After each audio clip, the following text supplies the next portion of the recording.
Bonjour, bienvenue à WatchMojo.com. Aujourd'hui, je vais vous parler de The New World de Terrence Malick qui vient de sortir en DVD. Alors, comme son nom l'indique, The New World parle de l'arrivée des Anglais au Nouveau Monde, soit l'installation du camp de Jameson en Virginie.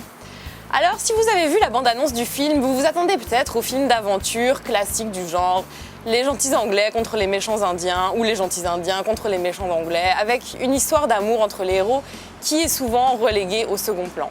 En plus, vous avez vu qu'il y avait Colin Farrell, le héros hollywoodien par excellence. Eh bien non, si vous vous attendez à ce genre de film, vous allez sans doute être déçus. Parce que fait original dans ce film, enfin peut-être pas si original quand on a vu les précédents films de Terrence Malick, une place énorme est donnée à la pensée des personnages. Par un procédé qui rapproche souvent ce film du long poème ou du chant, on a accès à la pensée des personnages, chacun à tour de rôle. Mais le personnage central de ce film, c'est sans doute le personnage de Pocahontas, interprété magistralement par Q'orianka Kilcher, une actrice d'une beauté, d'une grâce et d'un naturel incroyable.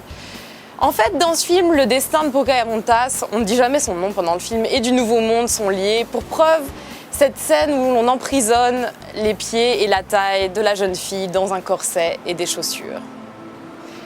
Ce qui donne en fait sa beauté au film, ce sont sans doute les plans répétés sur les arbres, les champs, l'eau, la nature. C'est ce qui fait que beaucoup de spectateurs ont pu sans doute trouver ce film un peu lent et statique. En fait, le Nouveau Monde ici, personnage à part entière, comme souvent la nature dans les films de Terrence Malick, est présenté comme une sorte de jardin d'Éden avant la chute. Si on veut bien voir une très grande poésie dans ces images, on ne peut que louer le travail de la lumière, bravo l'équipe technique. L'image est sans arrêt saturée de sons, de couleurs, d'odeurs, on voudrait pouvoir toucher. C'est vraiment une image vibrante qui résonne. Tous les sens du spectateur sont sollicités.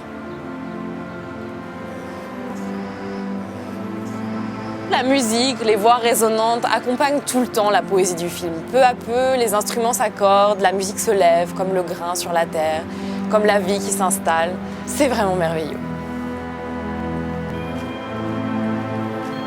Enfin, je ne vous en raconte pas trop parce qu'il faut que vous le voyiez et l'action serait peut-être un peu vite résumée, mais ce film pose avant tout la question de la quête. Que vient chercher le héros au Nouveau Monde?